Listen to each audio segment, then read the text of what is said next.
Y bueno, ya para terminar con este amplio e importante tema, pues ya vimos los argumentos de Monsanto.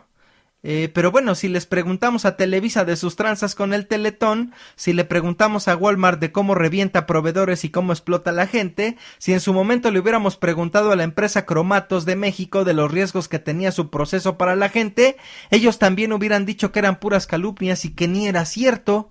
Bueno, pues hoy Monsanto dice que son bien buen pedo y que no es cierto que se quieran apropiar del rubro alimenticio. Ya vimos que algunos de sus argumentos son fácilmente rebatibles en función de varias notas de varios medios de comunicación confiables. Y bueno, así como investigamos, o eso espero, lo que leemos y vemos y jugamos, pues hay que investigar aún más lo que nos tragamos, cabrón. Y no se trata de que andemos contando calorías, ni andemos por ahí de mamones diciendo que solo comemos puro artículo orgánico, pero sí que sepamos y estemos conscientes de los que nos tragamos y después asumamos nuestras consecuencias. Un poco como el cigarro, ¿no? El cigarro, yo ya sé que si me chingo un cigarro, pues me puede dar cáncer, me puedo dar enfisema pulmonar, me pueden dar muchas cosas, pero estamos conscientes del punto, ¿no? E igual que con Televisa, pues si le apagamos los jodemos, pues con la guía que les acabo de compartir, si no compramos sus artículos, entonces tendrán necesariamente que cambiar, pues lo último que ellos desean es quebrar. Y bueno, hablando un poco de enfisema pulmonar,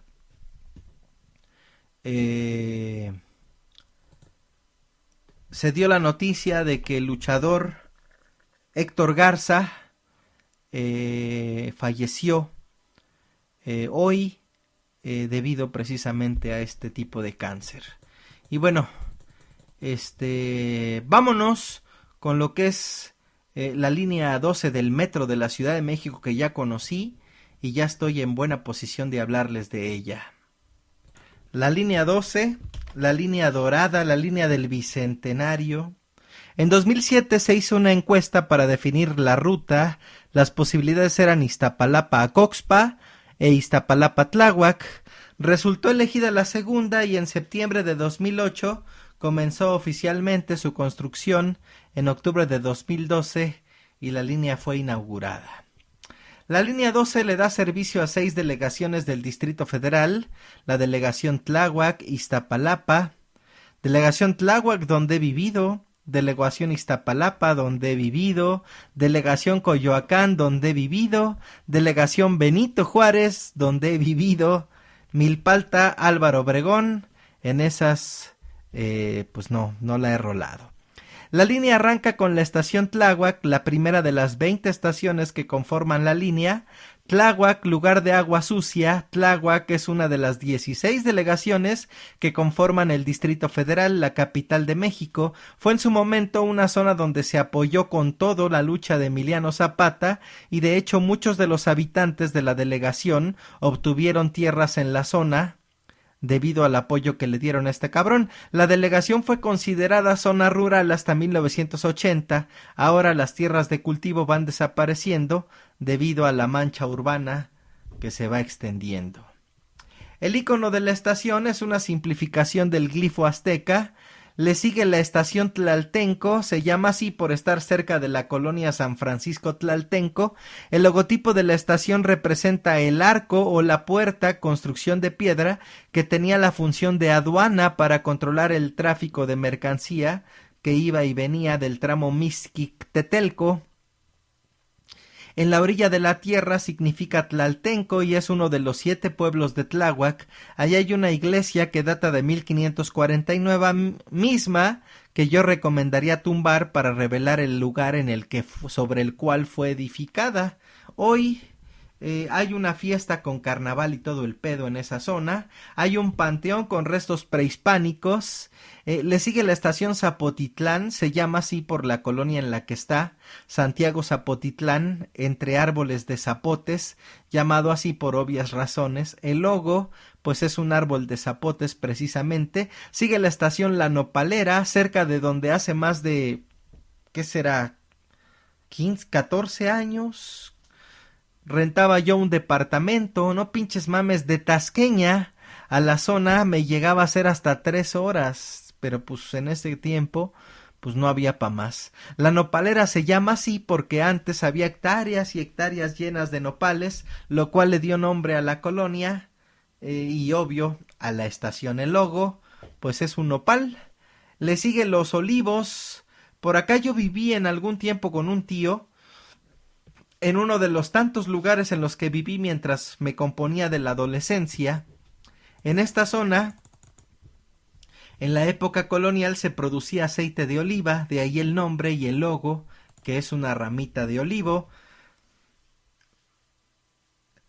Le sigue la estación Tezonco, llamada así por el pueblo San Lorenzo Tezonco, San Loco le dicen los nativos de ahí, el lugar del tezontle. Cerca de aquí está el Panteón Civil, uno de los panteones más grandes del Distrito Federal, el templo de San Lorenzo Diácono y Mártir, esa mamada, un edificio del siglo XIX, está un campus de la Universidad Autónoma de la Ciudad de México, y un tianguis muy grande que se instala diariamente sobre una avenida conocida como Las Torres. El icono de la estación es una cara de una calavera por la cercanía del Panteón Civil. Le sigue la estación Periférico Oriente, llamada así porque está justo en la intersección de la avenida Tláhuac y Periférico. El icono representa una torre de vigilancia haciendo alusión al reclusorio Oriente que está muy cerca de la estación. El 26 de agosto del 76 se inauguró el reclusorio preventivo varonil Oriente, que se encuentra ubicado en la calle de Reforma número 100, Colonia San Lorenzo Tezonco, Delegación Iztapalapa, hacia el que fue canalizado parte de la población interna de Lecumberri y de los reclusorios de las delegaciones Xochimilco, Álvaro Obregón y Coyoacán. En algún momento hablaremos de Lecumberri, el Palacio Negro de Lecumberri. Se trata de una estructura arquitectónica tipo peine en una superficie total de más de 152,000 metros cuadrados, en el que originalmente se construyeron 10 dormitorios edificados en batería independientes a los dormitorios de ingreso y al centro de observación y clasificación para una capacidad inicial de 1,500 internos. En la actualidad se cuenta con una capacidad instalada para una población de 5,604 internos en 8 dormitorios, 6 dormitorios anexos, 6 dormitorios bis, área de ingreso, centro de diagnóstico, ubicación y determinación de tratamiento y módulo de máxima seguridad, contando con una superficie construida de 60,171 metros cuadrados, contemplando las siguientes edificaciones: un auditorio, 2 áreas de visita íntima, gimnasio, área de talleres, 2 talleres de autoconsumo, panadería y tortilla, 3 talleres empresariales, área de servicios generales, área escolar, edificio de gobierno, aduana de personas y vehículos, centro de desarrollo infantil, servicio médico, 8 dormitorios, 6 dormitorios anexos, 6 dormitorios bis, un módulo de máxima seguridad y un dormitorio para el programa de intervención en conducta adictiva. Le sigue la estación Calle 11, su icono es un glifo de una vasija con agua sobre la que descansa un cerro, dentro de él el símbolo del fuego nuevo, una celebración que se lleva a cabo en el Cerro de la Estrella, sí, el mismo donde cada año en Semana Santa se escenifica el Vía Crucis de Jesucristo y millones de morbosos poniendo cara de pendejos compungidos recuerdan que ese compa murió disque pa' salvarlos. La estación se llama así porque está justo en una calle muy famosa de la zona llamada así, Calle 11. La avenida conecta al Cerro de la Estrella precisamente. Le sigue la estación Lomas Estrella, que hace referencia a una colonia llamada a sí mismo y en la que su servidor vivió en su infancia algunos meses. El icono es una toma del Cerro de la Estrella con una ídem en todo lo alto. El Cerro de la Estrella fue hace muchos años, en tiempos de Lázaro Cárdenas, un parque nacional, pero la mancha urbana lo ha dañado e incluso dejó de serlo. Hoy es un área natural protegida y administrada por el gobierno del Distrito Federal.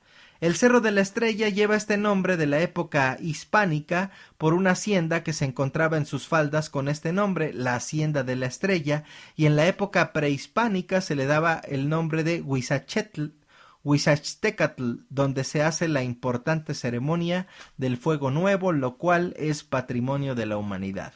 En este cerro se han encontrado cuerpos de más de 2000 años, cuenta con museos donde se exponen las piezas de la cultura antigua, existe la Cueva del Diablo, donde muchos gimnastas se han perdido, la cual tuvo que ser cerrada con rocas existentes y se ha comprobado que existe filtración de agua. Hay miradores digitales, gimnasio y se ha comprobado brote de mundo o fungi en el tiempo de lluvias. Entre las actividades que suelen practicar los visitantes se realiza ciclismo de montaña, caminatas, paseos familiares y recreativos que tendrán como culminación el ascenso a lo más alto del basamento piramidal, desde el que podremos observar una panorámica de 360 grados de toda la Ciudad de México. Una de las razones por las que a mí me caga correr es que cuando era muy chamaco, algunos familiares que tiene añísimos que no veo me levantaban a las putas 4 de la mañana para ir a correr a ese pinche lugar. Se les ocurría llevar 2 perros que teníamos en casa de mi abuela, donde yo viví de arrimado los primeros años de mi vida, y de ahí me traumé con los pinches perros, pues cada pinche calle se peleaban con los perros callejeros de la zona, y bueno, una muy mala experiencia. Le sigue el Metro Tomatlán, llamado así por estar justo en el pueblo de San Andrés Tomatlán. La imagen de la estación representa la parroquia San Andrés Apóstol, ubicada a menos de 100 metros. Ahí en esa iglesia se han casado varios amigos que ya no veo. Luego la estación Culhuacán, el icono hace referencia al significado de Culhuacán, cerro encorvado. En esta zona hubo algunos asentamientos teotihuacanos. Cuando desapareció lo que ahora conocemos como Cuicuilco, hace más de 2000 años por la erupción del volcán Xitle, los sobrevivientes huyeron hacia el norte formándose Teotihuacán. Cuando ésta decayó, 1000 años antes de Cristo, se inició el florecimiento de Tula, que al entrar al Valle de México fundaron Colhuacán, ramificándose por todas las cercanías, ofreciendo así el nombre de Coyoacán, lo que ahora demuestra que sus orígenes vienen de los toltecas. Los orígenes de Culhuacán datan de la época prehispánica y fue el sitio donde se asentaron algunos teotihuacanos que huían de las ruinas de la ciudad de los dioses alrededor del año 700 después de Cristo. Un lugar muy importante de la zona es el exconvento Culhuacán, fundado en 1607. Actualmente este exconvento de Culhuacán es un museo. Aún se encuentran en el lugar las ruinas del primer molino de papel fundado en la Nueva España, el cual sirvió como medio para facilitar la pronta evangelización de los nativos de las tierras recién conquistadas. Este molino de papel, construido en el siglo XVI, formaba parte del conjunto arquitectónico del convento y seminario de lenguas de San Juan Evangelista. Para la realización de esta obra debió requerirse de herreros, carpinteros, albañiles y por ende de impresores, por lo cual en este proyecto debió verse involucrada toda la comunidad local establecida en el virreinato. Culhuacán fue desde su fundación en la época prehispánica, 600 después de Cristo, un centro de influencia para los pueblos de la cuenca lacustre de la actual Ciudad de México. Por tal razón este sitio fue seleccionado como centro evangelizador, misión iniciada por la orden franciscana y encomendada posteriormente a algunos frailes agustinos. Dentro de las actividades que actualmente ofrece el exconvento de Culhuacán, a la comunidad destacan talleres artísticos y culturales de pintura al óleo y en tela, guitarra, inglés, yoga, poesía, lengua mixteca, biblioteca. Cuenta con un foro donde se presentan obras de teatro, musicales. En él puedes disfrutar de cultura popular y relajar tus sentidos. También en este lugar se lleva a cabo la Feria del Tamal, en donde puedes degustar de tamales tradicionales, no solo de los estados de los estados de México, sino de diferentes países que no te puedes perder. De hecho, en este convento yo tengo cierta anécdota que ejemplifica perfecto la naturaleza rijosa de mis años infantiles. Resulta que un día regresaba yo de la primaria, todavía en ese tiempo pues yo iba y venía solo de la primaria, iba creo que en 5º año, algo así, y entonces nos estábamos aventando unos compañeros y yo un pinche hueso de mango que alguien se acababa de comer, Y entonces, para mi mala fortuna, al momento de aventar yo el pinche mango, lo aviento y le pega en la cara a la novia de un güey que era de los más chingones de una bandita que había por ahí que se hacía llamar la Bandera Atómica. Y entonces, pues valió madre. Ese güey vino en chinga conmigo y pues como realmente yo era un niño y me quería madrear, en eso pasó un güey de la escuela contraria. Yo iba en una escuela, y este muchacho iba en otra escuela, y entonces le apodaban el Pis al niño, y entonces este güey lo asusó para que me madreara y no sé qué, ¿no? Obvio, yo muerto de miedo, pues puse mi cara de pendejo, y a pesar de que me dio 2 apes, yo no armé ni medio pedo, ¿no? Entonces, güey, y bueno, pasó, ese día fue un martes, un miércoles, algo así. Y resulta que el sábado o domingo, que en este lugar, en el exconvento de Culhuacán, daban unas funciones de cine, pues yo con algunos niños y con mi hermano nos metimos al cine, y yo vi una silla hasta adelante, y entonces fui y me senté, y entonces en eso llegan varios a tratar de quitarme. Yo no me quise quitar, y entonces se armó ahí el pedo y se armaron los putazos. Entonces yo ahí traía un güey abaratado en un pinche como descansito que había ahí al lado de las sillas, y entonces estaba chida la madriza cuando de repente uno de ellos me dice: vámonos, vámonos, porque te estás madreando al Pis. Y yo como que el Pis, sí, el güey que me había picudeado antes, asusado por el güey de la Bandera Atómica, pues ahí le estaba yo rompiendo su pinche madre. Y entonces, pues llegaron varios de ellos, nosotros que éramos como unos 6, pues nos fuimos corriendo, pues obvio ellos estaban respaldados por la bandita esta de haraganes que había, y entonces nos fuimos corriendo, atravesando unas pinches milpas y un campo de fútbol, y entonces íbamos corre y corre, y ya cuando íbamos riéndonos y contentos por el acontecimiento, porque yo había madreado al güey que me había querido madrear sin conocerlo, entonces me percato de que mi hermano no viene con nosotros. Puta. Entonces pues ya ahí voy regresando, güey, por donde veníamos, y mi hermano a lo lejos chille y chille, cabrón. Pues ya, güey, entonces ya casi que llegamos con él, pues ahí venían los del Pis y la chingada, y ya pues me tuve que aventar un tiro ahí, gané, y bueno, desde entonces yo ya no podía pasar por una pinche tortillería o no sé qué chingados era, so pena de que me iban a poner mis madras. Era un pinche niño de, no sé, güey, iba en quinto, yo creo que tenía 6, 7, 8, 9 años, algo así, güey, 10 a lo mucho. Pero bueno, eh, sí era yo bien pinche rijoso, de onda de hasta pelearme en la pinche, en la pinche, en los honores a la bandera en la escuela. No, no, bastante pendejo. Y bueno, sigamos con la línea. Le sigue la estación Atlalilco que conecta con la línea 8, de la cual ya hablamos en podcast viejos. El icono es un pozo de agua.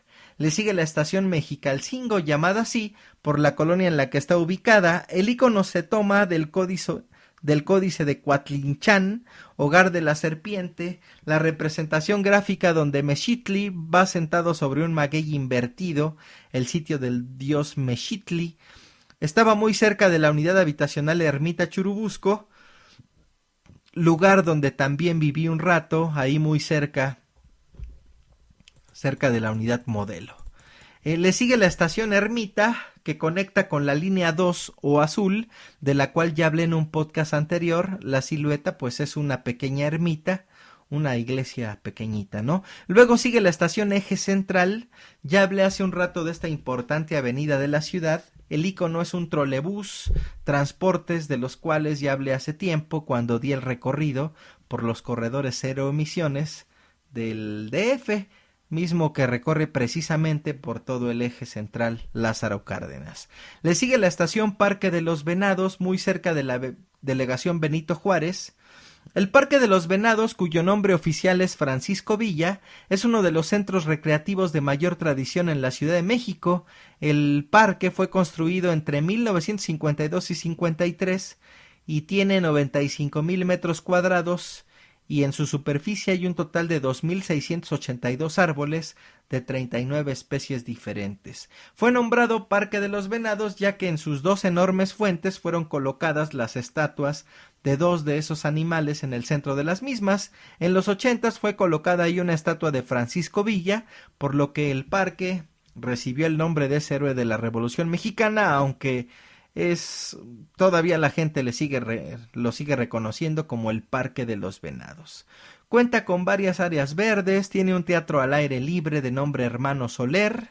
En la esquina que forman las calles de División del Norte y Miguel Lauren está ubicado un planetario que se llama Joaquín Gallo, mientras que en otro inmueble está la sede de la Sociedad Astronómica de México, con su auditorio Francisco Gabilondo Soler, mejor conocido como Cricri, y quien era aficionado a la ciencia. En algún momento tendremos a Cricri en el podcast.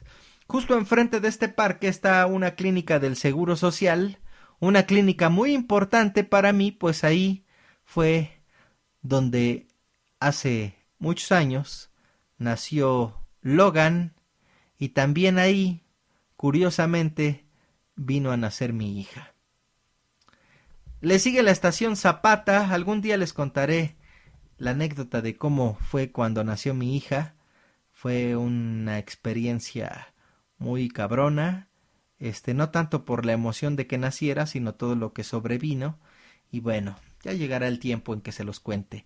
Le sigue la estación Zapata, que conecta con la línea 3 o línea verde. Por aquí rolaba yo mucho, ya que está muy cerca de una plaza que se llama Plaza Universidad, de las plazas más antiguas en el DF. De hecho, trabajé ahí en una pizzería hace un chingo de tiempo. El ícono es la silueta de Emiliano Zapata. Cerca de aquí también están las oficinas del periódico Reforma, y muy cerca de aquí también acabo de recoger mis documentos que acreditan mi sobresaliente en el examen del Ceneval. Le sigue la estación Hospital 20 de Noviembre. La imagen de la estación representa el logotipo del Centro Médico Nacional 20 de Noviembre, que pertenece al ISSSTE. El logo, a su vez, es una simplificación de la estructura emblemática del techo del edificio que alberga el hospital. El Centro Médico Nacional 20 de Noviembre es un hospital en la Ciudad de México, construido por el Instituto de Seguridad y Servicios Sociales para los Trabajadores del Estado, ISSSTE, y fue inaugurado por Adolfo López Mateos en el 61. Cuando fue inaugurado, el hospital contaba con 600 camas, equipo moderno, una guardería infantil y un estacionamiento de 4 niveles. El edificio fue diseñado por los arquitectos Enrique y Agustín Landa Verdugo, quienes adaptaron una construcción en obra negra comprada por el gobierno a un particular a las necesidades del nuevo hospital. Le sigue la estación Insurgente Sur. La imagen de la estación representa el perfil de Hidalgo y Morelos. Hidalgo, considerado como el líder del movimiento independentista en sus inicios, y Morelos, artífice de la segunda etapa de la independencia de 1811 a 1815. Insurgentes es una denominación para designar a un participante en cierto tipo de rebelión, alzamiento o levantamiento, y los que participan en ella. Suelen ser manifestaciones violentas de rechazo a la autoridad. La Avenida de los Insurgentes debe su nombre a los alzados en la independencia de México. La avenida se divide en 3 zonas: Insurgentes Sur, Insurgentes Centro e Insurgentes Norte. La estación se encuentra en la intersección de esta avenida y el eje 7 Sur. Esta avenida de los Insurgentes, que ya hablé en su momento de ella cuando hablé de la... me parece que cuando dimos el recorrido por la línea 1 del Metrobús, pero les cuento un poco de su historia. Llamada popularmente Avenida de los Insurgentes, esta avenida tiene sus orígenes a principios de 1900. En aquel entonces se le llamó Vía del Centenario y unía al centro histórico con el sur de la ciudad. Durante un tiempo, el tramo que comprende la entonces nueva Colonia Roma se llamó Avenida Veracruz, mientras que del lado norte fue conocida con el nombre de Autopista a Laredo, ya que la traza de esta autopista llega hasta la ciudad fronteriza de Laredo, Tamaulipas, y en ese entonces pues era apenas una avenida pequeña y atravesaba una zona muy deshabitada. Durante el gobierno de Miguel Alemán, esta avenida recibió su actual nombre en honor al ejército insurgente, quienes jugaron un papel fundamental en la guerra de independencia, o al menos eso es lo que nos han hecho creer. En esta misma época se extendió hacia el norte, pues llevaba el nombre de Ramón Guzmán, desde el Paseo de la Reforma hasta donde actualmente se encuentra la sede del PRI, donde termina abruptamente, pues se topaba con la antigua estación de trenes de Buenavista, de la cual hablé el podcast pasado, que es la terminal de la línea del tren suburbano. Esta estación, bueno, pues fue derrumbada y reconstruida para dar paso a la avenida y conectarla con la autopista a Laredo. En ese tiempo, el tramo sur de la avenida comenzó siendo parte de las obras de Ciudad Universitaria, ya que en ese entonces la traza de la avenida llegaba a las inmediaciones de San Ángel, detrás del convento del Carmen. Actualmente la avenida, como les digo, está dividida en tres: Insurgentes Norte desde Indios Verdes hasta San Cosme, Insurgentes Centro desde San Cosme hasta Paseo de la Reforma, e Insurgentes Sur desde Paseo de la Reforma hasta Monumento al Caminero. La avenida pues tiene diversos lugares importantes.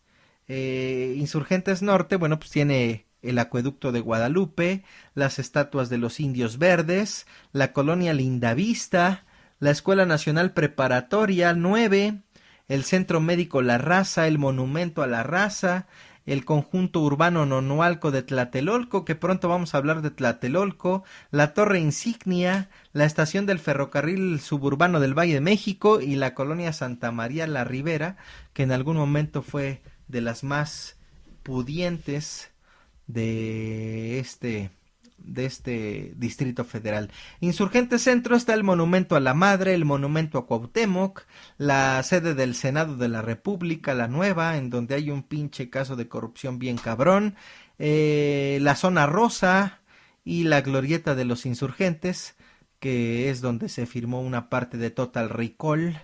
Y Insurgente Sur, bueno, pues la colonia Condesa, la colonia Roma, la colonia del Valle, el World Trade Center México, el Poliforum Cultural Siqueiros, el Parque Hundido, el Centro Comercial Galerías Insurgentes, el Teatro de los Insurgentes, la Torre Mural, el Centro Comercial Plaza Inn, San Ángel, el Monumento Álvaro Obregón, CU, la Ciudad Universitaria, Instituto Nacional de Pediatría, obviamente el Estadio de los Pumas, el Centro Comercial Perisur, el Corredor Escultórico Ruta de la Amistad, la Zona Arqueológica de Cuicuilco, el Conjunto Habitacional Villa Olímpica, la Plaza Comercial Plaza Imbursa, el Parque Ecológico Peña Pobre, la Torre Telmex, las Fuentes Brotantes, Instituto Nacional de Neurología y Neurocirugía y el Monumento al Caminero. Y al final terminamos con la estación Mixcoac, que conecta con la línea 7, la línea naranja. El icono de la estación, bueno, pues representa una serpiente. Mixcoatl proviene de Mixtli, que significa nube, y Coatl, que quiere decir serpiente. A Mixcoatl se le considera como el dios estelar de la caza y la guerra. Según las crónicas, el pueblo de Mixcoac ya existía desde mucho antes de la llegada de los españoles a México.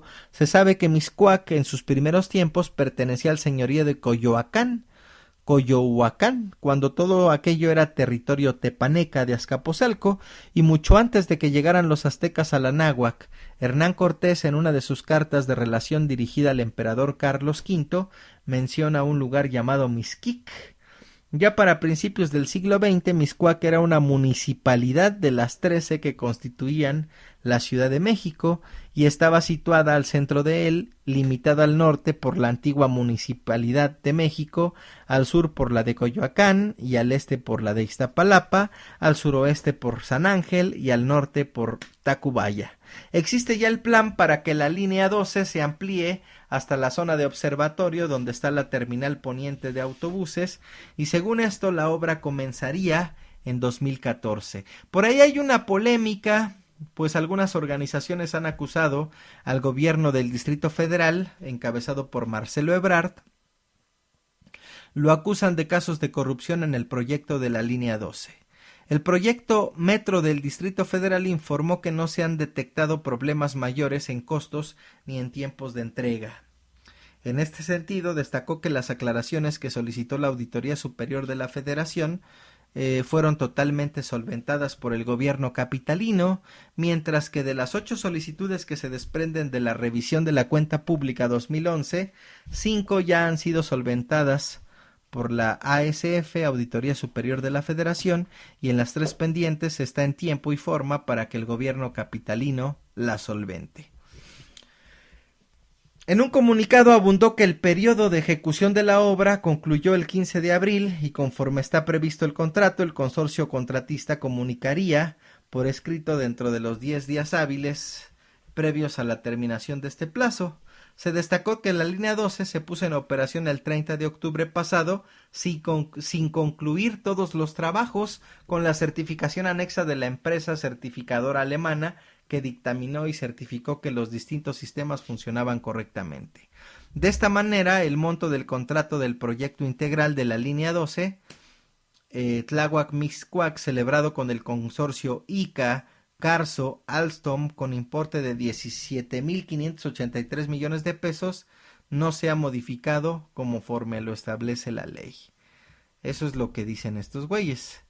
Hasta el momento, el proyecto Metro ha celebrado contratos con consorcios con importe aproximado de 1.059 millones de pesos por sobrecostos no previstos en el proyecto integral y por causas no imputables al consorcio. Y bueno, una de las gracias de esta línea es que se dijo que los ambulantes no iban a permitirse de manera tajante. Yo no hace mucho en la cuenta de Twitter troleé a Miguel Ángel Mancera en relación a los ambulantes que hay en las distintas estaciones del metro y me dijo que ya lo andaban viendo. Hoy, a 2 meses de eso, yo no veo avance alguno. Personalmente he viajado en la línea 12 y no he encontrado ambulante alguno, pero hay una nota del Universal de José Arturo García que dice lo contrario. Allí asegura que ya ha habido avistamientos de vendedores ambulantes no identificados. Hay deficiencias en la accesibilidad, sostiene una legisladora, y bueno, la nota dice así: a 5 meses de la puesta en operación, la línea 12 del metro que corre de Tláhuac a Mixcoac presenta pendientes en 6 rubros: intermodalidad, accesibilidad, reparación de daños ocasionados por la obra, protección civil, infraestructura y ciclovías y estacionamientos que se suman a los sobrecostos en su construcción, informó Laura Ballesteros, la integrante de la Comisión de Movilidad, Transporte y Vialidad de la Asamblea Legislativa del DF. Señaló que, pese a cruzar varias delegaciones, no existe conexión de al menos 2 modos de transporte diferente para completar la cadena de traslado puerta a puerta, sobre todo en Iztapalapa, donde no se encuentra enlazado con una de sus principales vías, el eje 3 Oriente. En la estación Tláhuac se observa esta misma falla, pues se construyó un centro de transferencia modal, pero las autoridades no se ocuparon en rediseñar la ubicación de las rutas de transporte público concesionado, de taxis y estaciones de bicicletas contiguas al metro, pese a ser una de las políticas de movilidad más exitosa de los recientes gobiernos.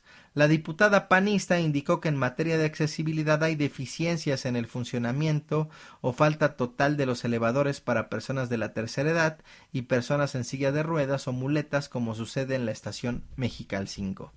La reparación de daños es otro pendiente, pues no se han pagado indemnizaciones a los vecinos afectados en construcciones o estructuras de sus casas en las delegaciones Benito Juárez, Coyoacán, Iztapalapa y Tláhuac, por lo que diversos diputados ya han solicitado que sean atendidas esas peticiones.